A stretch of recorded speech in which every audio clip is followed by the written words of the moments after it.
আর জীবনের বিনিময়। কথা বলেন ঠিক কিনা? ভয় পাইলে বিজয় আসে না।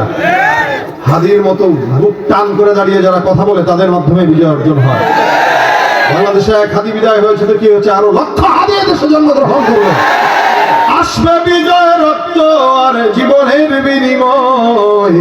বিপ্লব মানে জীবন দেয়া বসে থাকা নয়, সে কোনদিন আসবে না রে করো যদি ভয়। লড়াইয়েরা ওই ময়দানেতে যেতে তোমাকে হবে, প্রয়োজনে সব রক্তটুকু জমিনেই ঢেলে দেবে। লড়াইয়েরা ওই ময়দানেতে যেতে তোমাকে হবে, প্রয়োজনে সব রক্তটুকু জমিনেই ঢেলে দেবে। তবুও তোমায় লড়তেই হবে, মানবে না পরাজয়। তবুও তোমায় লড়তেই হবে, মানবে না পরাজয়। বিপ্লব মানে জীবন দেয়া বসে থাকা নয়, সে কোনদিন আসবে না রে, সে কোনদিন আসবে না রে, সে কোনদিন আসবে না রে। ধর্মকে আজ পুঁজি করিয়া গাল ভরা বলি দিয়ে, কত যে সুফি খুশিতে মাতাল হাদিয়া তোহফা পেয়ে। ধর্মকে আজ পুঁজি করিয়া গাল ভরা বলি দিয়ে, কত যে সুফি খুশিতে মাতাল হাদিয়া তোহফা পেয়ে। ভণ্ডামির ওই শিকড় তুলে সত্যের আনো জয়, ভণ্ডামির ওই শিকড় তুলে সত্যের আনো জয়। বিপ্লব মানে জীবন দেয়া, সে কোনদিন আসবে না রে করো যদি ভয়। বিপ্লব মানে জীবন দেয়া বসে থাকা নয়, সে কোনদিন আসবে না রে করো যদি ভয়। ঠিক কিনা? ভয় হবে কার জন্য? আল্লাহ আমাদের হৃদয়ে আল্লাহর ভয় ঢুকায় দেয়। আল্লাহ পাক রব্বুল আলামিন আমাদেরকে তার গোলামির জন্যই পাঠাইছেন, অন্য কারণ না। কিন্তু সামনে অনেক মানুষকেই দেখবেন গোপনে গোপনে একজন আরেকজনের গোলামি করতেছে, গোপনে গোপনে একজন আরেকজনের কাছে বিক্রি হয়ে যাচ্ছে, টাকা দিয়ে বিক্রি হয়ে যাবে। এজন্য টাকা দিলেই গরু ছাগল পাওয়া যাইলেও ইমানদারের ইমান পাওয়া যায় না। টাকা দিয়ে নমিনেশন কিনা যায়, ঠিক না? ইমান কিনা, হাদির ইমান কিনতে পারে না এই টাকা দিয়ে, এই কারণে গুলি করছে। যদি কিনতে পারতো তাহলে গুলি করতো না। যাদেরকে কিনতে পারে না তাদেরকে শহীদ করে। এরা মনে করছে এরা মরে গেছে, কিন্তু আল্লাহ কয় বাল আহিয়া, এ তো জীবিত বেটা, তুই মরবি কিন্তু এ জীবিত, কারণ আল্লাহ রাস্তায় জীবন দিয়েছে।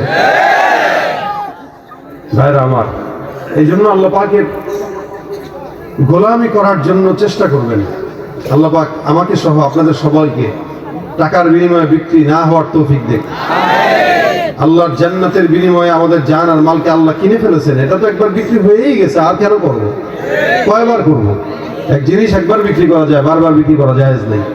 এই জান আর মাল আল্লাহকে দিয়ে দিছি, আল্লাহ জান্নাতের ওয়াদা দিয়ে দিয়েছেন, সুতরাং দ্বিতীয় কারো কাছে 100 টাকার সিরানোর বা 1 কাপ চায়ের বিনিময়ে বিক্রি হবে না। আল্লাহ আমাদের এই ঈমান দান করে বলেন আমিন। আমি আপনাদের সামনে একটি পরিচিত আয়াতের অংশ বিশেষ তেলাওয়াত করেছি, ওটার উপরেই কিছু কথা আপনাদের সামনে আলোচনা করবো ইনশাআল্লাহ। ভাইয়ের আমার, আল্লাহ পাক রব্বুল আলামিন কোরআনে 114টি সূরা নাযিল করেছেন, দিয়েছেন। 30 পারা 114 সূরা। এই গোটা কোরআনের ভিতরে আল্লাহ পাক রব্বুল আলামিন যে কোনো একটা সূরাকে দামি বানিয়েছেন, অথবা কোনো একটা আয়াতকে দামি বানিয়েছেন, এক এক সূরাকে এক এক ভাবে ফজিলতপূর্ণ করেছেন। আমি যে আয়াতটা তেলাওয়াত করেছি, এই আয়াতের নাম কি কেউ বলতে পারবেন? মাশাআল্লাহ, মনে আছে আপনাদের? আয়াতুল কুরসি। আয়াতুল কুরসি, এই আয়াতটা আল্লাহর কাছে অনেক দামি এবং অনেক ফজিলতপূর্ণ। এটার আলোচনাই করব। যদি বুঝে থাকেন তাহলে আপনারা নিয়ত করবেন যে এই আয়াতের আমলটা আমরা আমৃত্যু করব ইনশাআল্লাহ। আল্লাহ তৌফিক দান করুন, আমৃত্যু করব ইনশাআল্লাহ। নবী করিম সাল্লাল্লাহু আলাইহি ওয়াসাল্লামের এক সাহাবী নাম উবাই ইবনে কাব রাদিয়াল্লাহু তাআলা আনহু, ওনার একবার নবী করিম সাল্লাল্লাহু আলাইহি ওয়াসাল্লাম প্রশ্ন করলেন, হে উবাই ইবনে কাব, বলো তো দুনিয়ার আল্লাহ পাক যে কোরআন নাযিল করেছেন, এই কোরআনের শুরু থেকে শেষ পর্যন্ত তোমার ইলম কি বলে, কোন আয়াতটা আল্লাহর কাছে সবচেয়ে বেশি ফজিলতপূর্ণ একটু বলো।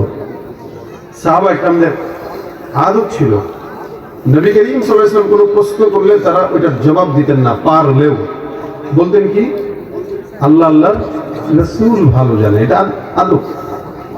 এখন তো মাহফিলে আমরা আলোচনা করি, আমাদের পাশে অনেক সময় ঘুষখোর, সুদখোর, দুর্নীতিবাজ, দাড়ি নাই, নামাজ পড়ে না, এলাকার ভিতরে মারামারি হানাহানি করে বেড়ায়। এরাও আমাদেরকে এমনি নামাজ পড়ে না, অমনে করে না, ওরা আমাদেরকে জ্ঞান দেয়।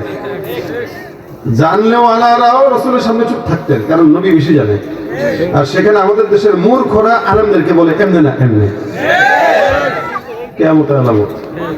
রাসূল সাল্লাল্লাহু আলাইহি ওয়াসাল্লাম বলতেছেন, তুমি বলো। আল্লাহর হাবিব সাল্লাল্লাহু আলাইহি ওয়াসাল্লামের কথা উবাই ইবনে কাব বলেন, আল্লাহু আ'লামু ওয়া রাসূলুহু, হুজুর আল্লাহর রাসূল ভালো জানে। রাসূল বলেন, হ্যাঁ আমরা তো জানি, তো তোমার ইলম কি বলে এটা আমি একটু দেখতেছি, তো তুমি বলো তো। রাসূল পরীক্ষা করতেছেন।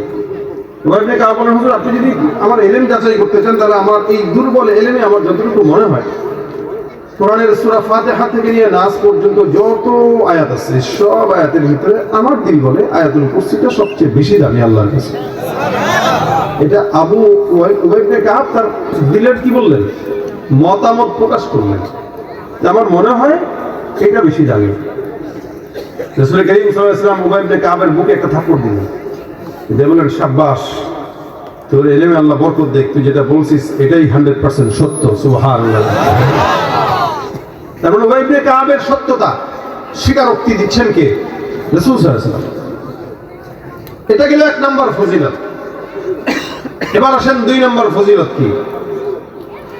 আল্লাহ রাসূল সাল্লাল্লাহু আলাইহি ওয়াসাল্লাম বলেন, কোরআনে, গোটা কোরআনের যত সূরা আছে সব সূরার ভিতরে একটা চূড়া আছে। চূড়া মানে উঁচু জায়গা যেটা। নবী বলেন, কোরআনের চূড়া হলো সূরাতুল বাকারা। কি? সূরা বাকারা হচ্ছে কোরআনের সর্বোচ্চ চূড়া। আর এই সূরাতুল বাকারার সর্বোচ্চ চূড়া হলো আয়াতুল কুরসি। সুবহানাল্লাহ। জবান খুলে বলেন, আবার বলেন সুবহানাল্লাহ, আবার বলেন সুবহানাল্লাহ। প্রত্যেক জনের জান্নাতে একটা ফলের গাছ লেগে গেছে। ইন্না ফিল জান্নাতি লাশাজারা। রাসূল বলেন, যে একবার সুবহানাল্লাহ পড়বে জান্নাতে একটা ফলের গাছ লাগাই দিবে। সুবহানাল্লাহ। এত বড় ফলের গাছ, একটা দ্রুতগামী ঘোড়া 100 বছর বা 500 বছর লাগাতার দৌড়ালে গাছের গোড়াও শেষ করতে পারবে না। এজন্য যতক্ষণ থাকবেন সুবহানাল্লাহ আলহামদুলিল্লাহ জবান খুলে খুলে বলবেন। শীত কই চলে যাবে, বলবেন, শীত দোস্ত আজকে তুই শ্বশুর বাড়িতে যা। ঠিক আছে? আওয়াজ দিয়া মাথা গরম রাখতে হবে, শরীর গরম রাখতে হবে। পারবেন? আল্লাহ তৌফিক দান করুক, আমিন। সূরাতুল বাকারার সর্বোচ্চ চূড়া, আর সূরাতুল বাকারার সর্বোচ্চ চূড়া কি? আয়াতুল কুরসি। এলো 2 নম্বর। নবী করিম সাল্লাল্লাহু আলাইহি ওয়াসাল্লাম অন্য হাদিসে আয়াতুল কুরসিকে ইসমে আযম বলেছেন, অর্থাৎ এটা পড়বা, এটা ইসমে আযমের মতো কাজ করবে, যা বলবা তাই কবুল করে নেবে। যে বিপদে পড়বা বিপদ উদ্ধার করে দিবেন। 4 নম্বর, রাসূল সাল্লাল্লাহু আলাইহি ওয়াসাল্লাম বলেন, আয়াতুল কুরসি আপনার আমার যেরকম 2টা ঠোঁট একটা জিহ্বা আছে, আয়াতুল কুরসিকেও আল্লাহ পাক 2টা ঠোঁট আর একটা জিহ্বা দান করেছেন। চিন্তা করা যায়, আমরা আমাদের জিহ্বা দিয়ে মাওলার জিকির করি, ঠোঁট দিয়ে আল্লাহ পাকের গুণগান গাই, এই জিহ্বা ঠোঁট নারায় নারায়। রাসূল বলেন, আয়াতুল কুরসির 2টা ঠোঁট একটা জিহ্বা আছে, যেটা দিয়ে আল্লাহ পাকের আরশের কাছে বসে বসে আয়াতুল কুরসি আল্লাহর জিকির আদায় করে। আয়াতুল কুরসির প্রাণ আছে, জিহ্বাও আছে, ঠোঁটও আছে, ওইটা দিয়ে সে আল্লাহর জিকির করে। কত ফজিলত! বাকি 2টা ফজিলত, আরো 2টা ফজিলত আপনাদেরকে বলবো, এটা ঘটনা শোনায় বলবো ইনশাআল্লাহ। তাহলে বুঝবেন যে আয়াতুল কুরসি কতটা দামি এবং আমাদের কি দরকার। আচ্ছা, এখন বলেন, আপনারা জান্নাতে সবাই যেতে চান তো? এই জায়গায় যারা আছেন, একটা মদখোর, যে ধরলাম এখানে কেউ নাই আলহামদুলিল্লাহ, একটা মদখোরও চায় জান্নাতে যেতে। মদখোরের কথা বাদ দেন, একটা হিন্দুও চায় স্বর্গে যেতে, ঠিক না? একটা ইহুদি নাসারাও চায় স্বর্গে যেতে। এরা চায় স্বর্গ, আর আল্লাহ আমাদের জন্য জান্নাত দিয়েছেন। সুবহানাল্লাহ। আল্লাহ আমাদেরকে কি দিয়েছেন? আর তারা এটাকে কি বলে? স্বর্গ বলে। ইহুদি নাসারাও চায় স্বর্গে যেতে, আমরাও চাই জান্নাতে যেতে। তারা কি পাবে? তারা স্বর্গ পাবে? তাদের জন্য উইদ্দাত লিল কাফিরিন, জাহান্নাম তাদের জন্য।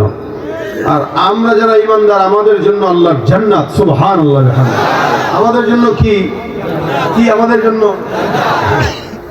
এখন আপনারা বলেন জান্নাত কি ছোট না বড়? কত বড় বলেন?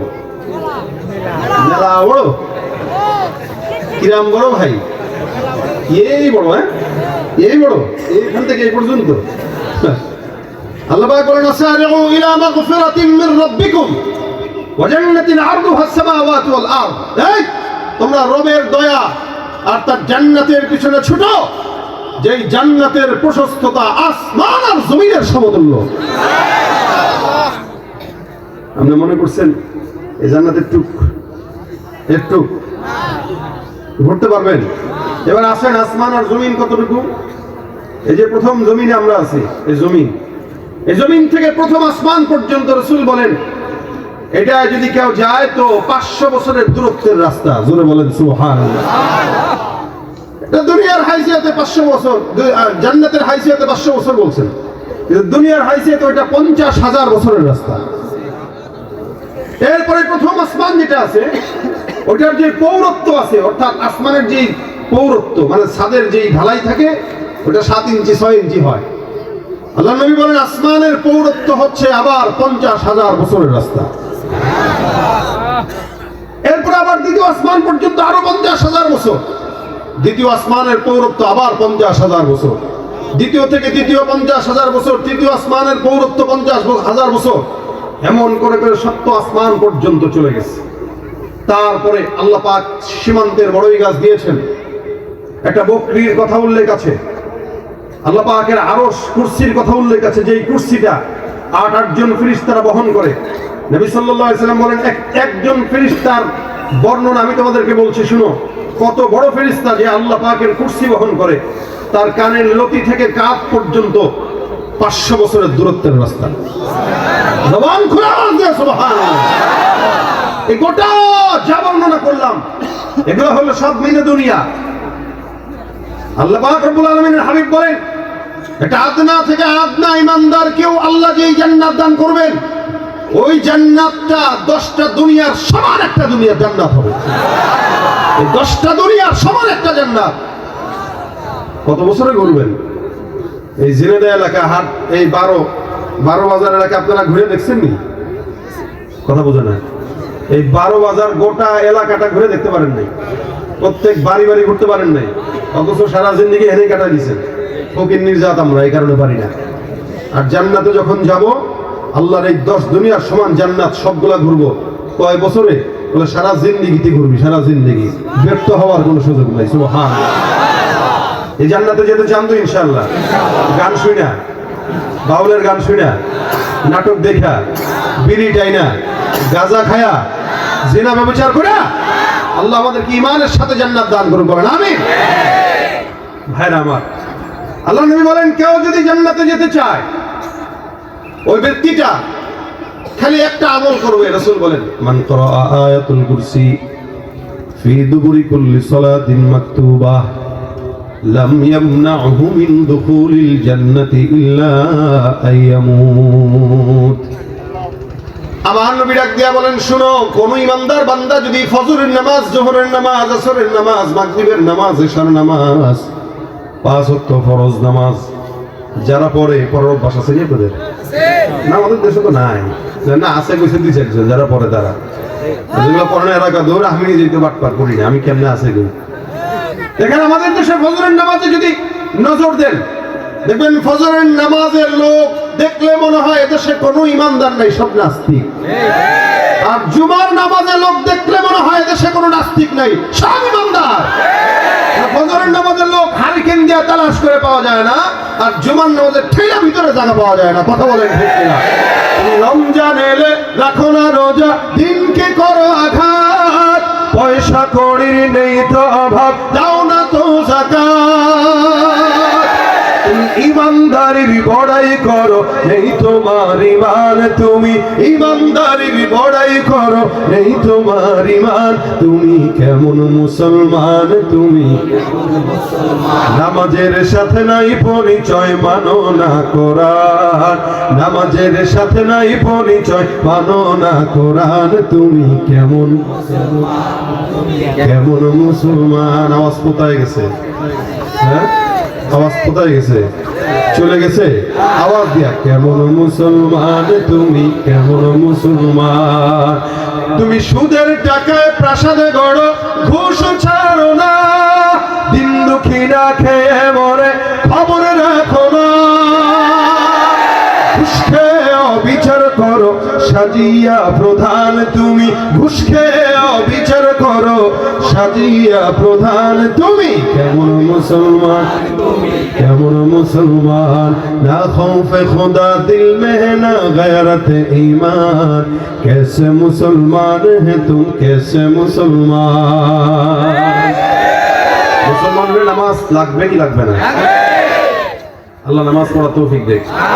নবী বলেন, কেউ 5 ওয়াক্ত নামাজের পরে একবার করে পড়বে কি? আবার বলেন, পারেন? যারা পারেন তারা পড়বেন, যারা পারেন না তারা শিখবেন ইনশাআল্লাহ। আল্লাহ নবী বলেন, কেউ যদি 5 ওয়াক্ত নামাজের পরে আয়াতুল কুরসি পড়ে, লাম ইয়ামনাহু মিন দুখুলিল জান্নাতি ইল্লা আইয়ামুত, এই বান্দাকে জান্নাতে ঢুকাইতে মৃত্যু ছাড়া কেউ বাধা দিতে পারবে না। সুবহানাল্লাহ। আওয়াজ দিয়া আপনি মরবেন, এই যে মৃত্যুটাই আপনার একটা বাধা। এই বাধা চলে যাবে তো সোজা জান্নাতে ঢুকে যাবে। আল্লাহু আকবার, আল্লাহু আকবার। আল্লাহ পাক এখানে সবক দিয়েছেন, আল্লাহু লা ইলাহা ইল্লা হুয়াল হাইয়ুল কাইয়্যুম। শুরুতেই আল্লাহ বলছেন, এই আল্লাহ এমন একজন যিনি ছাড়া কোনো ইলাহ নাই, যিনি ছাড়া কোনো রব নাই। আল্লাহ নাম কি? নাম কি? ভগবান সৃষ্টিকর্তা। অনেকে বলে না সৃষ্টিকর্তা আমাদেরকে বানিয়েছেন। একটু টিভি চ্যানেলে গেলেই না অনেকে আল্লাহ বাদ দিয়ে সৃষ্টিকর্তা লাগায়। তার মানে আল্লাহ রে মানে না, সৃষ্টিকর্তা মানে। ভাই সৃষ্টিকর্তা, এই যে মাইক বানাইছে এও সৃষ্টিকর্তা, একটা জিনিস সৃষ্টি করছে। সবকিছুর তর্জমা করবেন না। বাবা বাবাই, মা মাই, মা বাবার কোনো তর্জমা হয় না। আপনি বাসায় যে আজকে আব্বারে বলেন, ওই জন্মদাতা, কে বাপ জন্ম দিচ্ছেন আপনারা? আপনি কি বাবারে জন্মদাতা বলবেন? আমি বুঝাইতে বললাম না আপনাদেরকে, বাবারে জন্মদাতা বলবেন? মা আপনাকে দুধ পান করেছে, আপনি যদি বলেন এই দুধ পান করে না বলে এদিকে আসো, কি বলেন? মা কি মারবে নাকি আদর করবে? আপনার বোনকে যদি কেন মায়ের মায়ের জি এদিকে আয়, আপনার বোন এই শব্দ কই শিখলি রে তুই? তুই তো আমার মায়ের জি। তাই বলেন আপু শব্দ নাই, আমি তোর বোন। সব জিনিসের তর্জমা হয় না। আল্লাহ আল্লাহ, আল্লাহর কোনো তর্জমা হয় না। কেন বললাম? ভগবানের, ভগবান আর ওই সৃষ্টিকর্তা এগুলা বলে হচ্ছে ইহুদি নাসারা খ্রিস্টানেরা। এই জন্য ভগবানের ভ বাদ দিলে গবান হয়। কি হয়? গবান হয়। কোন অর্থ আছে? নাই। সৃষ্টিকর্তার শ্রী বাদ দিবেন, যেগুলো হয় এগুলোর কোনো অর্থ নাই। কিন্তু আসেন, আমাদের রবের নাম কি? আল্লাহ। আল্লাহর আলিফ যদি বাদ দেন, আল্লাহর আলিফ যদি বাদ দেন, তাও আল্লাহ পাক রব্বুল আলামিনকে আল্লাহই বলা চলে। আলিফ বাদ দিলে লিল্লাহ, লিল্লাহ মা ফিস সামাওয়াতি ওয়া মা ফিল আরদ, যা আছে আসমান আর জমিন সব কার জন্য? আল্লাহর জন্য। এবার আসেন, আল্লাহর আত বাদ দিলেন, তাও আল্লাহ হইল। লাম তো বাদ দিলেন, তাও হইল কি? বলে লাহু মা ফিস সামাওয়াতি ওয়া মা ফিল আরদ। শুধু লাম আর হা দিলেও কি বুঝায়? কথা বলে না, কি বুঝায়? এবার লাম বাদ দিয়ে দিন, শুধু হা যদি থাকে, ওই হা দিয়েও আমার আল্লাহকেই বুঝায়, হু আল্লাহ। সুবহানাল্লাহ। তাহলে আল্লাহর আবাদ দিলেও আল্লাহ, লাম্বাদ দিলেও আল্লাহ, আরেক লাম্বাদ দিলেও আল্লাহ, শুধু হা থাকলেও। এজন্য সবকিছুর তর্জমা হয় না। আল্লাহ বলেছেন আল্লাহ একজন, লা ইলাহা ইল্লাহু, লা ইলাহা ইল্লাহু, একজন ছাড়া আর কেউ নাই। একাধিক যখন রব হয় তখন বিপদ হয়। এখানে আল্লাহ অন্য আয়াতে বলেন, অন্য আয়াতে আল্লাহ পাক বলেন, এই তোমাদের যদি এই আসমান আর জমিনে আরেকজন রব থাকতো, লাফাসাদাতা, এই সব আসমান আর জমিন এগুলো ধ্বংস হয়ে যেত। রব দুইজন থাকলে টিকে না। শুরুতে আল্লাহ পাক তার ইলাহিয়াতের সবক শিখাই দিলেন। এরপর আল্লাহ বলতেছেন এমন একজন রব, তিনি কেমন? ওয়াল হাইয়ুল কাইয়্যুম, তিনি চিরঞ্জীব, চির শক্তিশালী। এই দুনিয়ার গোটা সব বাচ্চারা একসঙ্গে হলেও মাওলার সাথে পারবে? ফেরাউনই পারে নাই। আর বর্তমানের ফেরাউন গুলো তো হাইব্রিড ওয়ালা ফেরাউন, আসল ফেরাউন পারে নাই। আর বর্তমানের যেগুলো শয়তান আছে সেগুলো হাইব্রিড ওয়ালা শয়তান, এগুলোর বুদ্ধি শুদ্ধি কম, এজন্য পেছ লাগায়। আল্লাহ বলেন হাইয়ুল কাইয়ুম, যিনি চিরঞ্জীব, চিরশক্তিশালী। আমার পয়গম্বর বলেন এই হাইয়ুল কাইয়ুম শব্দ দিয়ে কেউ যদি আল্লাহর নবী আল্লাহ পাক রব্বুল আলামিনকে ডাক দেয়, আল্লাহ পাক রব্বুল আলামিন ওই বান্দার সব ডাককে কবুল করে নেয়। আল্লাহর নবী সাল্লাল্লাহু আলাইহি ওয়াসাল্লাম বলেন এই নাম দিয়ে যদি কেউ তার বাচ্চা চায়, কেউ তার সম্পদ চায়, আল্লাহ পাক রব্বুল আলামিন সেগুলো দান করবেন। বদরের যুদ্ধে সাহাবা আজমাইনদের সংখ্যা ছিল 313 জন, আর কাফের বেঈমানের সংখ্যা ছিল 1000। এই 313 জন সাহাবা আজমাইনের কাছে গরু ছাগল ছিল না, ঘোড়াও ছিল না, উটও ছিল না, তরবারিও ছিল না। কোনো কিছু না থাকার পরেও তারা যুদ্ধের ময়দানে যায়। হযরত আলী বলেন আমি আমার পয়গম্বরের তাঁবুর মধ্যে গেলাম, আল্লাহর নবীকে তাকায় দেখলাম সিজদা দিয়ে কি যেন পড়ে। কাছে যায় কান পাতলাম, তাকায় দেখলাম আমার পয়গম্বর সিজদা দিয়ে একটা দোয়া করে, ইয়া হাইয়ু ইয়া কাইয়ুম। আমরা যুদ্ধের ময়দানে যুদ্ধ করব, কেমনে যুদ্ধ করব আমাদের সাহস হয় না, কারণ কাফের বেশি, আমরা তো দুর্বল। এই মুসলমান মনে রাখবেন, যুগে যুগে মুসলমানদের সংখ্যা ছিল কম, কিন্তু ইমানের পাওয়ার ছিল বেশি। যার কারণে যত কাফের বেঈমানরা আছে, মুসলমান তাদেরকে পরাজিত করতে বাধ্য হয়েছে। এখন বর্তমানে ইমানদার খুব বেশি না, সংখ্যায় বেশি, ইমানের হালতে কম। কিন্তু 10 জন ইমানদার যদি এই এলাকায় দাঁড়ায় যায়, দেখবেন 1000 কাফের বেঈমানরাও থাকলে 10 জন ইমানদার তাদের ইমানের কারণে এই সমাজের ভিতরে জয়লাভ করতে বাধ্য হবে। আল্লাহ তাদের কাছে বিজয় ছেড়ে আসবে। এটা ইমানদারদের পাওয়ার। টাকা নাই, ক্ষমতা নাই, পাওয়ার নাই, কিচ্ছু নাই, কিন্তু প্রত্যেকটা ইমানদারের কলবে ইমানের পাওয়ার আছে, যেটা দিয়ে বদরের যুদ্ধে বিজয় অর্জন করেছে, 71 দেশ স্বাধীন করেছে, এমনকি জুলাইয়ের অভ্যুত্থানে বাংলাদেশকে দ্বিতীয়বার স্বাধীন করেছে। আবারও যদি দেশকে স্বাধীন করতে হয়, বাংলার দামাল ছেড়ে ইমানের অস্ত্রকে মুখে নিয়ে আবারও যদি লড়াইয়ের জন্য ডাক দেয়, এদেশ দ্বিতীয়বার কেন 100 বার স্বাধীন করতেও এদেশ কোনো মুসলমানের কষ্ট হবে না। কথা বলেন ঠিক কিনা? ইমানের অস্ত্র বড় অস্ত্র, এর অস্ত্রের বাহিরে আমাদের কোনো অস্ত্র নাই। যুগে যুগে ইমানদাররা তাদের এই অস্ত্র কাজে লাগিয়ে জিহাদ করেছে, আল্লাহ তাদেরকে বিজয় অর্জন করে দিয়েছে। নবী সাল্লাল্লাহু আলাইহি ওয়াসাল্লাম ইয়া হাইয়ু ইয়া কাইয়ুম বলে আল্লাহর কাছে ডাক দেয়। আলী রাদিয়াল্লাহু তাআলা এসে বলে আমি আমার পয়গম্বরকে দেখলাম এটা পড়ে। আবার যুদ্ধের ময়দানে চলে গেলাম, আবার কিছুক্ষণ পর ঢুকলাম, তাকায় দেখি এই দুইটা শব্দ ইয়া হাইয়ু ইয়া কাইয়ুম। আবার যুদ্ধের ময়দানে গেলাম, আবার আসলাম, আবার তাকায় দেখি নবী করিম সাল্লাল্লাহু আলাইহি ওয়াসাল্লাম সিজদা দিয়ে বারবারই দোয়া করে। আমি ভয় পেয়ে গেলাম, কিরে এই যুদ্ধের ময়দানে আমরা এত দুর্বল, কেমনে এদের সঙ্গে পারবো? আমি যখন আবার যুদ্ধের ময়দানে গেলাম, তাকায় দেখলাম আল্লাহ পাক মনে হয় আসমান থেকে সাদা পোশাক গলা ফেরেশতা যুদ্ধের জন্য পাঠিয়ে দিয়েছে। আমার আল্লাহ পাক রব্বুল আলামিন বলেন লাকাদ নাসারাকুমুল্লাহু বিবাদরিন ওয়া আনতুম আযিল্লা। বদরের যুদ্ধে তোমরা দুর্বল ছিলা, হীনমন্যতায় ভুগছিলে। আমি আল্লাহ আমার পয়গম্বরের দোয়ার বরকতে ওই বদরের যুদ্ধে 313 দুর্বল সাহাবীর কাঁধে বিজয়ের মালা ছিনিয়ে দিয়েছি। সুবহানাল্লাহ। বিজয় কার থেকে? আল্লাহর থেকে। আল্লাহ নবী বলেন ইয়া হাইয়ু ইয়া কাইয়ুম বলে আল্লাহকে ডাকলে আল্লাহ পাক আওয়াজ দিয়ে দেয়, কথা শুনে বান্দা যা চায় আল্লাহ তাই দেয়। এ মুসলমান, আয়াতুল কুরসির ভিতরে এরকম শক্ত শক্ত অক্ষর আল্লাহ পাক রব্বুল আলামিন দিয়েছেন, যার কারণে আয়াতুল কুরসির দাম বেশি। এবার আল্লাহ রাসূল সাল্লাল্লাহু আলাইহি ওয়াসাল্লাম বলেন 5 নম্বর ফজিলত আপনাদেরকে বর্ণনা করছি, শুনেন। নবী করিম সাল্লাল্লাহু আলাইহি ওয়াসাল্লামের একজন সাহাবী, নাম হলো হযরত আবু হুরায়রা রাদিয়াল্লাহু তাআলা আনহু। এই সাহাবীটা দামি সাহাবী ছিলেন। উনি বর্ণনা করেন আল্লাহর হাবিব সাল্লাল্লাহু আলাইহি ওয়াসাল্লাম আমাকে একবার কিছু গনিমতের মাল, সদকার মাল দায়িত্ব দিলেন পাহারা দেওয়ার জন্য। খুব মনোযোগের সঙ্গে শুনেন, চমৎকার মজার ঘটনা আবু হুরায়রা রাদিয়াল্লাহু তাআলা আনহু বর্ণনা করেন। আল্লাহর নবী সাল্লাল্লাহু আলাইহি ওয়াসাল্লাম আমাকে পাহারা দেওয়ার জন্য সদকার মাল দিলেন আমার কাছে। আমি পাহারা দিই, 1 দিন 2 দিন 3 দিন 4 দিন করে পাহারা দিলাম। হঠাৎ করে একদিন তাকায় দেখলাম আমার ঘরের ভিতরে একটা চোর ঢুকলো চুরি করার জন্য। চোর যখন চুরি করার জন্য ঢুকলো, আমি চোরটাকে ধরে ফেললাম।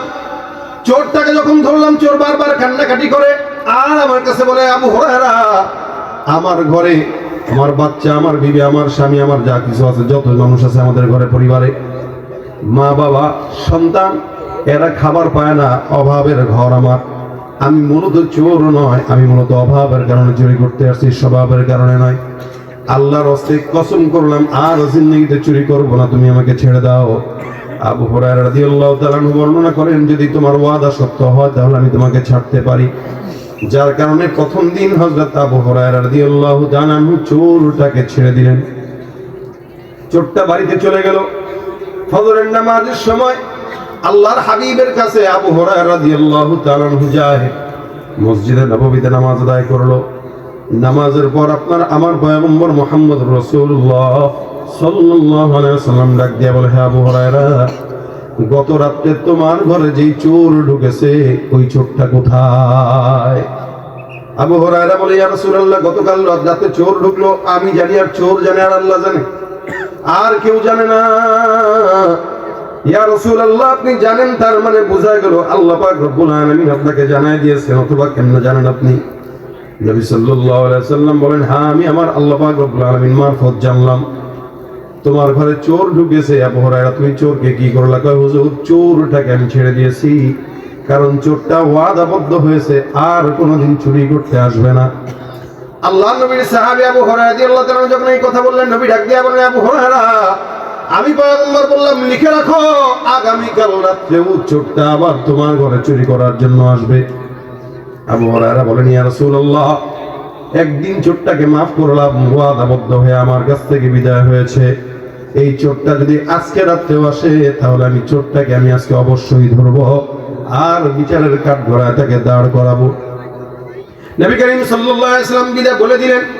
আবু হুরায়রা পরের রাত্রিতে অপেক্ষমান, চোর কখন আসবে, কখন ধরবে। হঠাৎ করে তাকায় দেখে রাতের একটা ভাগে চোর মশাই সুন্দর করে ঘরের মধ্যে ঢুকলো। আবু হুরায়রা রাদিয়াল্লাহু তাআলা, আমার নবীর কথা সত্য হয়ে গেছে। হে মুসলমান, বুলেট মিস হতে পারে গুলি থেকে, কিন্তু আল্লাহ নবীর কথা কোনোদিন মিস হওয়ার সম্ভাবনা নাই। রাসূল বলছেন, তার মানে আসবে চোর। চোরের একটা অভ্যাসই হইল, চোর যতবার চুরি করুক, ধরা খাওয়ার পরে বলবো আর জিন্দেগিতেও করবো না, এটাই তার কথা। আর আমাদের দেশে তো একটা পকেট মার যদি কেউ ধরে, ওরা মারতে মারতে একদম আদামরা বানায় ফেলায়। কিন্তু কোটি কোটি টাকা যারা চুরি করে পারে পাচার করে, তাদেরকে দেখলে সালাম দেয় 14 বার। কথা বলেন ঠিক কিনা? যাদের হাতে যায় ক্ষমতা, দেশ যেন বাপের ভিটা, রাখতে চেয়ার শুরু করে বিদেশিদের পাচাটা। বিদেশিদের কথা মতো চালায় ওরা নিজের দেশ, দেখতে দেখতে গোল্লায় গেল আমার সোনার বাংলাদেশ। কেউ দিল না, সবাই নিল, আমরা যে কলুর বলদ, সারা বছর নেয় না খবর, নির্বাচনে খুব দরদ। কেউ দিল না, সবাই নিল, আমরা যে কলুর বলদ, সারা বছর নেয় না খবর, নির্বাচনে খুব দরদ।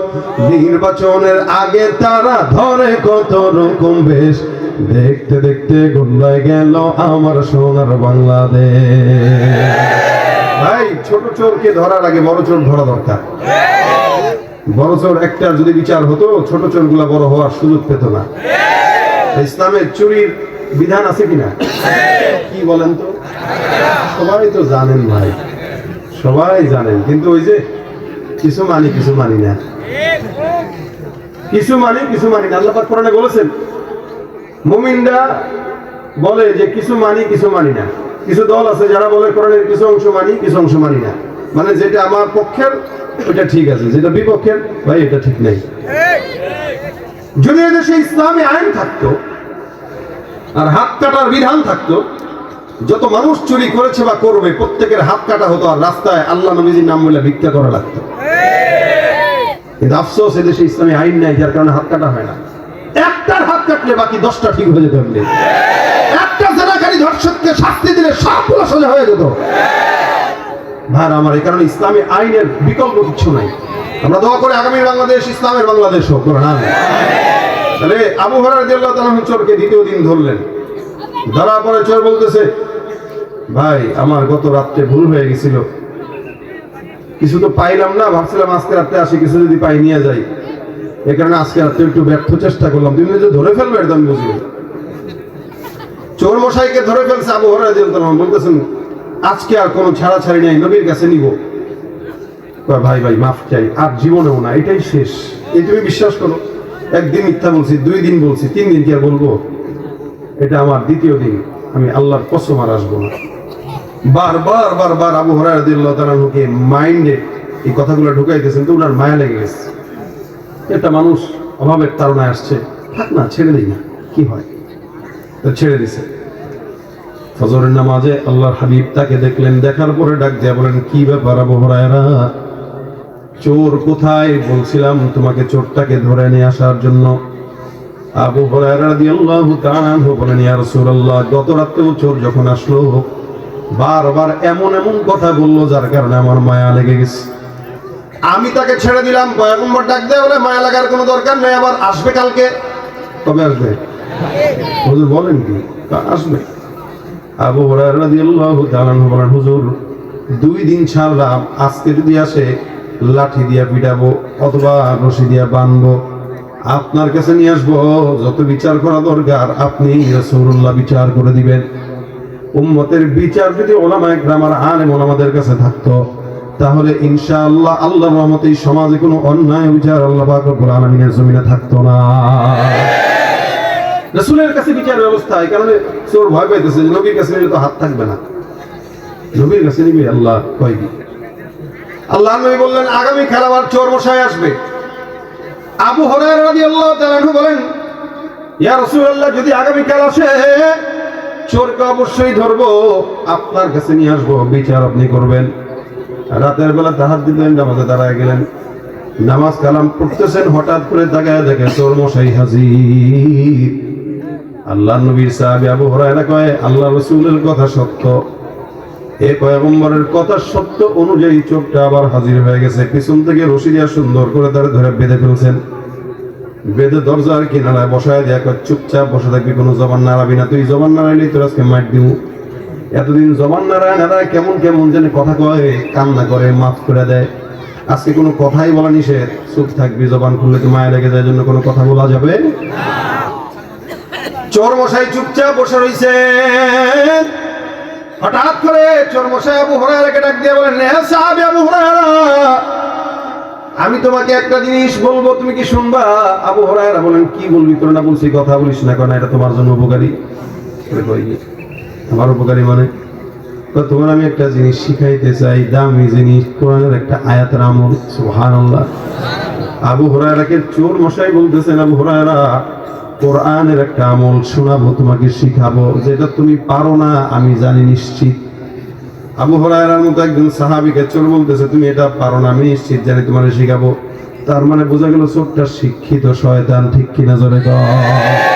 পীরগিরি আর মাজার পূজা চলছে দেশটা জুড়িয়া, শিরকি আর ভণ্ডামিতে দেশটা গেছে ভরিয়া।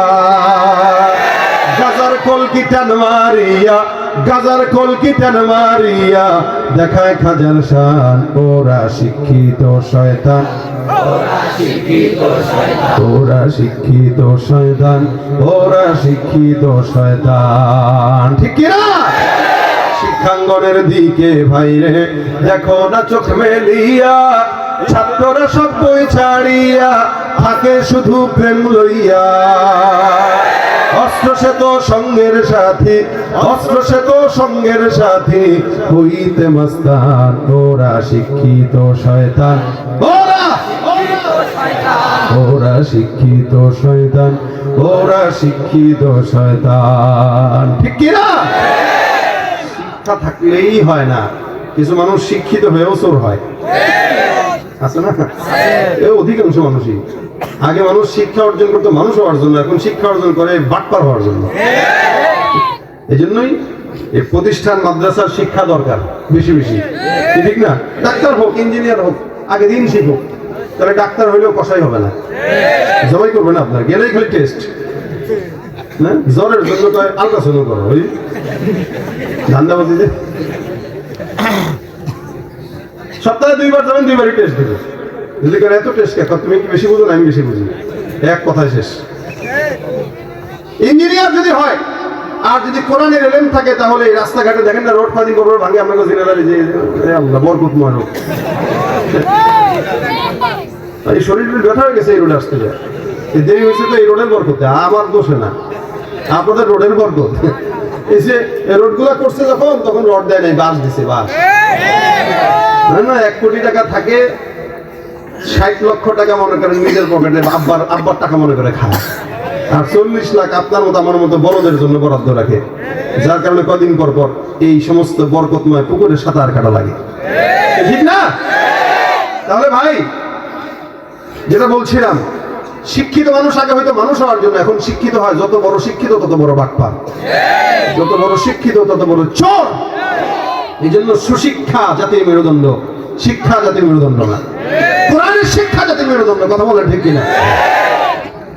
ভাইরা আমার, হযরত আবু হুরায়রা রাদিয়াল্লাহু তাআলা চোরকে বেঁধে ধরে বসে রাখছেন। চোর কয়, ভাই তোমার যেটা শিখাবো সুদগানি, তুই আমারে শিখাবি? আপনি অবাক হইতেছেন কেন? আমি পারি, এটা যেটা পারি এটা আপনি জানেন না, তুই আমারে শিখাবি? চোর মনে করেন কষ্ট মষ্ট পায়, হয়তো ভাই আছে না আমাদের দেশে, ভাই আমি চোর হইলে তো ইমান ঠিক আছে, এত এত খারাপ মনে করেন, একটু চুরি না করছি, ইমান তো আছে। চোর কয়, ভাই আমি আপনারা শিখাবো, আপনার সন্দেহ হইতেছে, তাহলে শিখাও। শিখাবো, শর্ত আছে তো। কি শর্ত দেওয়া আবার? তাহলে আমার ছেড়ে দিবেন মহব্বতের সাথে, আমি আপনারা শিখায় চলে যাব। তবে এটা সত্য, আমি যেটা শিখাবো এটা দামি জিনিস, এটা কম দামি না। চোর আবার এটাও বলতেছে 100%। আবু হুরায়রা বলে, যদি পছন্দ হয় তাহলে ছাড়বো, পছন্দ না হলে ছাড়বো না। পছন্দ হবেই, কারণ চোর তো জানে এটা আসল জিনিস। আবু হুরায়রা রাদিয়াল্লাহু তাআলা বলেন, তাহলে বল কি শিখাবি? চোর এবার সুন্দর করে আবু হুরায়রা রাদিয়াল্লাহু তাআলা বলেন, শোনো, বিসমিল্লাহির রহমানির রহিম, আল্লাহু লা ইলাহা ইল্লা হুয়াল হাইয়ুল কাইয়্যুম লা তাখুযুহু সিনাতুন ওয়া লা নাওম লাহু মা ফিস সামাওয়াতি ওয়া মা ফিল আরদ মান যাল্লাযী ইয়াশফা'ু ইনদাহু ইল্লা বিইذনি ইয়া'লামু মা বাইনা আইদিহিম ওয়া মা খালফাহুম ওয়া লা ইউহীতুনা বিশাইইন মিন ইলমিহি ইল্লা বিমা শা'a ওয়াসি'a কুরসিয়্যুহুস সামাওয়াতি ওয়াল আরদ ওয়া লা ইয়াউদুহু হিফযুহুমা ওয়া হুয়াল আলিয়্যুল আযীম। এই পুরাটুক সূরাটা পড়লো, আবু হুরায়রাকে শোনায় দিল। সুবহানাল্লাহ। আবু হুরায়রা বলে, হ্যাঁ জানি তো, আয়াত তো জানি। তাহলে তুইও জানোস, আমিও জানি, তো কি হয়েছে? কারণ আয়াত না, শোনেন। এই আয়াতটা যদি আপনি রাতের বেলা পড়েন ঘুমানোর আগে, কিসের আগে? সন্ধ্যার পর থেকে নিয়ে রাতে ঘুমানোর আগ পর্যন্ত যদি আপনি পড়েন, তাহলে ফজর পর্যন্ত জিন্নাত আর শয়তান, এদের যত অনিষ্টতা আছে, বদ নজর আছে, বদ কিছু আছে, সব কিছু থেকে আল্লাহ ফেরেশতার মাধ্যমে নিজে কুদরতি ভাবে আপনারা বাঁচাবেন। আর যদি সকালে ফজরের পরে পড়েন একবার, তাহলে সারা দিন আপনাকে এইগুলো থেকে হেফাজত করবে। সুবহানাল্লাহ। আবু হুরায়রা রাদিয়াল্লাহু তাআলা বলেন, মাশাআল্লাহ, তুই তো মানে দামি জিনিস শিখাইলে, আমি জানতাম না। আমরা হইলে কি দেবে, ওটা আমি কবেই পারি না। আমরা এটাই বলতাম যে ছোটই তো না চোরের কাছে, এত সহজ, বাপরে বাপ, বললাম একটাদের কাছেই ছোট হয় না, আর চোরের কাছে। আবু হুরায়রা, এটা তুমি তো, আবু হুরায়রা রাদিয়াল্লাহু তাআলা বলেন, চোর তুই তো আমার দামি জিনিস শিখাই দিই, এটা ভালো জিনিস, আমি তো জানতাম না। তোরা অনেক অনেক ধন্যবাদ, তোরে আটকায় রাখার চাইতে এই এলেমটা অর্জন করা আমার জন্য বেশি ফায়দা রয়েছে। তুই ভাগ, আর তৃতীয় দিন যেন, চতুর্থ দিন যেন না দেখি তোরে। না না, আমি যে গেছি আর জিন্দেগিতে এই ভুল করবো না। চলে গেছে চোর। নবী করিম সাল্লাল্লাহু আলাইহি ওয়াসাল্লামের কাছে ফজরের নামাজের সময় আবু হুরায়রা গেলেন, যা ডাক দিয়ে বলতেছেন, ইয়া রাসূলুল্লাহ, হুজুরকে কই, চোর কই? খালি হাত কেন? হুজুর, চোর তো কাহিনী ঘটায় দিয়েছে। খালি কাহিনী ঘটে না, কি হয়েছে এবার বলো। চোরকে ধরছিলাম, বাঁধছিলাম, আপনার কাছে নিয়ে আসবো, হঠাৎ করে সে বলতেছে এমন একটা জিনিস নাকি আমাদের শিখাবে, যেটা শিখাইলে আমি তাহলে ছাড়বই, শর্তে শিখাবে, তো এটা দামি জিনিস। আমি চিন্তা করলাম, ওরা আটকায় রাখা লাভ কি, ছেড়ে দিই, আমলটা তো শিখতে পারবো। রাসূল বলে, কি শিখাইছে? তো সে আমাকে বলেছে, আয়াতুল কুরসি যদি কেউ রাতের বেলা সকালবেলা পড়ে, সারাদিনের জিম্মাদারি আল্লাহর কাছে যায় এবং শয়তান আর জিন্নাতের অনিষ্টতা থেকে আল্লাহ তাআলা বাঁচায়। এটা আমার সে শিখায় চলে গেছে, আমি এটা জানতাম না, হুজুর চোরের কাছ থেকে শিখছি। নবী করিম সাল্লাল্লাহু আলাইহি ওয়াসাল্লাম বলেন, ইন্নাহু ক্বাদ সাদাকাকা ফাহুয়া কাযুব। চোরটা অবশ্যই যা বলেছে সত্য বলেছে, সুবহানাল্লাহ। চোরটা অবশ্যই যা বলেছে সত্য বলেছে, তবে চোর সত্যবাদী নয়, সবচেয়ে বড় মিথ্যাবাদী। চোর কি? আল্লাহ নবীর সাহাবী আবু হুরায়রা বলেন, হুজুর চোর সত্য বলছে? বলে হ্যাঁ। সে মিথ্যাবাদী? বলে হ্যাঁ। তো হুজুর প্রথম দিন আসলো, আপনি বললেন দ্বিতীয় দিন আসবে, দ্বিতীয় দিনও আসলো। আপনি বললেন তৃতীয় দিন আসবে, তৃতীয় দিনও আসলো। আপনি বলতেছেন সে যেটা শিখেছে সেটা সত্য, আবার যেটাও বলতেছেন সে মিথ্যাবাদী। হুজুর চোরটা কি আপনার পরিচিত কেউ? রাসূল সাল্লাল্লাহু আলাইহি ওয়াসাল্লামকে আবু হুরায়রা প্রশ্ন করলেন, হুজুর চোরটা কি আপনি চিনেন? তার মানে এত কিছু জানেন, তার মানে চোর আপনার পরিচিত, অথবা আপনি তাকে চিনেন অনেক দিন ধরে। রাসূল সাল্লাল্লাহু আলাইহি ওয়াসাল্লাম বলেন, অবশ্যই চিনি। তুমি কি শুনবা সে কে? আবু হুরায়রা কে, হুজুর কার বাপ? আরে বাপ না, যাকা শাইতান, সে তোমার মতো মানুষ নয়। আল্লাহ পাক রব্বুল আলামিন সারা দুনিয়ায় যত বড় শয়তান বানাইছেন, সবচেয়ে বড় শয়তানটাই হলো সে। আবু হুরায়রা রাদিয়াল্লাহু আনহু বলেন, কি এই 3 দিন আমি শয়তানকে দেখছিলাম? হ্যাঁ, শয়তানকে দেখছো, ধরে ফেলছো, কিন্তু বুঝো নাই যে এটা শয়তান। ও যখন ধরা খাইছে তখন ও জানে যে রাসূলের কাছে নেওয়া হবে, আর নিলে আমার কাছে আসলে তো তার উপায় নাই। এই জন্য তার যে দুর্বল জায়গাটা আছে ওইটা তোমাকে বইলা কোনো মতে জানটা নিয়ে বাঁচছে। সে শয়তান। সে কি আসছিল কেন? সদকার মাল যেহেতু তোমার কাছে রাখা ছিল, ওটার বরকত নষ্ট করার জন্য আসছে। এই জন্য রাতের বেলা খাবার ঢেকে রাখার কথা হাদিসে আসছে। সম্পদ ঠিক মতো রেখে দিবেন, খাবার ঢেকে রাখবেন, পানির বোতল ঢেকে রাখবেন, কারণ রাত্রেবেলা শয়তান এগুলোতে মুখ দেয়, অথবা প্রস্রাব করে, অথবা বেবরকতি করার জন্য অনেক কিছু করে। এ কারণে আপনার ঘরে সম্পদ রাখবেন, আয়াতুল কুরসি করে ফু দিয়ে সম্পদটা রেখে দেন, দেখবেন এই সম্পদের হেফাজত আল্লাহ করবেন। অনেক সময় হয় ফসলে বরকত হয় না, আয়াতুল কুরসি করে পানি ছিটায় দেন, শয়তানের অনিষ্টতা থেকে আল্লাহ পাক বাঁচাবে। সম্পদ আয়াতুল কুরসি করে ফু দিয়ে দেন, শয়তানের অনিষ্টতা থেকে আল্লাহ বাঁচাবে। এমন বড় আমল যেটা আপনার বাচ্চা রাত্রেবেলা কাঁদতেছে, পেট ব্যথা করতেছে, বা জিন্নাতের ওয়াসওয়াসা, শয়তানের ওয়াসওয়াসা, 5 ওয়াক্ত নামাজের পরে পড়েন, রাতের বেলা দিনের বেলা পড়েন, এগুলো আপনাকে শয়তান জিন্নাতের খারাপ আসর থেকে বাঁচায় দিবে। দামি আয়াত, দামি আমল। আজকে আয়াতুল কুরসির ফজিলত আপনাদের কাছে শুনাইলাম। আপনারা কি মনে করেন, আমাদের কি পারা থাকলে এটা পড়া দরকার না? হ্যাঁ, নিজের সেফটির জন্য পড়া দরকার আছে না? নিজের সেফটির জন্য আজকে থেকে নিয়ত করেন, প্রত্যেক দিন 5 ওয়াক্ত নামাজের পরে পড়লে আল্লাহ রাসূল বলেন জান্নাত অনিবার্য। আর সকাল বিকাল করলেন, নবী বলেন বিপদ মুক্ত, শয়তানের ওয়াসওয়াসা থেকে আল্লাহ পাক হেফাজত করবেন। এই জন্য নিয়ত করি, কারা কারা পড়বো হাত তুলে ইনশাআল্লাহ। আল্লাহ আমাদের তৌফিক দান করে, বলেন আমিন। এতটুকু বলার জন্য এত কথা। এই কথাটাই যদি শেষ পর্যন্ত নেন, আজকের মজমা কামিয়ে নেন। আল্লাহ পাক যেন আমাদের সকলকে এই কথার উপর আমল করার তৌফিক দান করে। ভাইরা আমার, আপনারা শেষ পর্যন্ত বসেছেন, আজকের মজমায় অনেকেই আসছেন। যারা আসছেন, যদি 10 জন আমল করেন এই মজমা কামিয়াবি। কি বলেন, ঠিক না? আমল করবো ইনশাআল্লাহ। উঠাউঠি করেন কেন? এরা যাক, যাইলে গজল শোনাবো, যাক। গেছে তো? যাচ্ছে না, কি যাবে না, তাই না? ও যাচ্ছি রে, এটা উঠছে কি এত্তি শোনা, গজল শুনলি যাবে না। শোনেন, এই আমলটা করবেন সবাই ইনশাআল্লাহ। আয়াতুল কুরসির যে আমলের কথা বললাম, এটা আমার জন্য, আপনাদের জন্য, সবার জন্য জরুরি। আল্লাহ পাক করার তৌফিক দান করুক। এক সময় মাহফিলে মানুষ মোনাজাতের সময় আসতো যে হুজুর কখন দোয়া করবে তখন যাব, আর এখন দোয়া করার আগে ভাগে। এই জন্য তো জীবনের বরকত নষ্ট হয়ে গেছে। এক সময় আমরা মোনাজাত করতাম, আমরাও কানতাম, পাবলিকও কানতো, আর এখন কানমুখী আমিনই কয় না। মানে হের জীবনে কোনো দোয়া দরকার নেই, এই কারণে হায়াতে বরকত নেই, তো জীবনে বরকত নেই, সুস্থতায় বরকত নেই, কারণ দোয়া সে প্রয়োজন মনেই করে না। অথচ আল্লাহ নবী বলছেন দোয়া ও মুখল ইবাদা, এটা ইবাদতের মূল, অথচ এটা তার দরকার নেই। মাহফিলের বয়ান শুনলো 1.5 ঘন্টা 2 ঘন্টা, মাগরিব থেকে এশা পর্যন্ত, এশার পর থেকে রাত 11টা 11:30 পর্যন্ত বসতে পারছে, 5টা মিনিট দোয়া ধরবে। শয়তান কয়, দোস্ত আবু হুরায়রার সামনে যে শয়তান ছিল, ও কি শয়তান? আমি বড় শয়তান, তুই উঠ, ওঠ, যা। উঠায় নিয়ে চলে যায় বাসায়, মোনাজাতটাও ধরায় না। এই জন্য মোনাজাত ধরে যান। যাওয়ার আগে একটা গজল হবে নাকি বাদ দিয়ে দেই? কি শুনবেন বলেন? আমার সাথে গাবেন?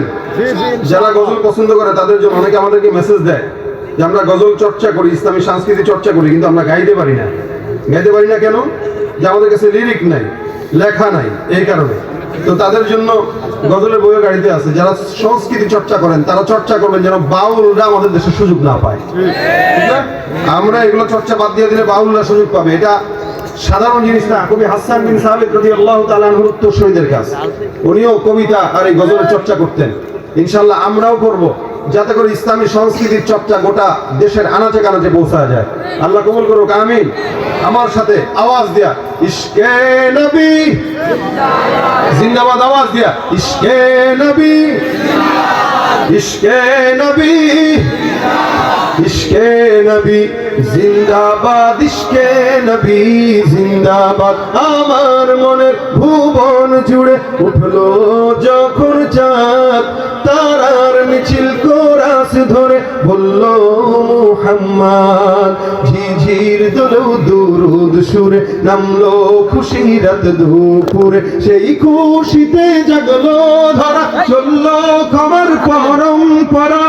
মনের আকাশান মনে দূর মদিনার চাঁদ, ইশকে নবী, ইশকে নবী, ইশকে নবী জিন্দাবাদ, ইশকে নবী, ইশকে নবী, ইশকে নবী জিন্দাবাদ, ইশকে নবী জিন্দাবাদ, ইশকে নবী জিন্দাবাদ, ইশকে নবী জিন্দাবাদ, ইশকে নবী জিন্দাবাদ। রক্ত কণায় দফায় দফায় উঠে শিহরণ, মুহাম্মাদের নামের গুণে যায় পাখি যখন। আকুল সুরে শিল্পী কবি গাইলে প্রেমের নাতে নবী, আকুল সুরে শিল্পী কবি গাইলে প্রেমের নাতে নবী। মনে হয়ে যায় পাগল পারা, নামায় দুচোখ অশ্রু ধারা, দিল পরিবেশ দুরুদ সুরে ছায় দিদারের সাথ। ইশকে নবী, ইশকে নবী, ইশকে নবী জিন্দাবাদ, ইশকে নবী, ইশকে নবী, ইশকে নবী জিন্দাবাদ, ইশকে নবী জিন্দাবাদ, ইশকে নবী জিন্দাবাদ, ইশকে নবী, ইশকে নবী জিন্দাবাদ, ইশকে নবী।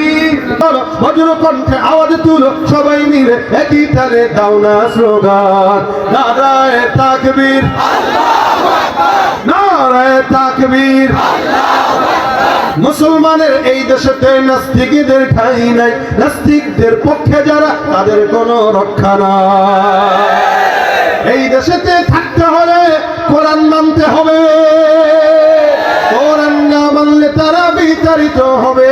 জোর কদমে সামনে চলো, ভজন কণ্ঠে আওয়াজ তুলো সবাই মিলে একই তালে দাও না স্লোগান, নারায়ে তাকবীর, আল্লাহু আকবার। আল কোরআনের আলো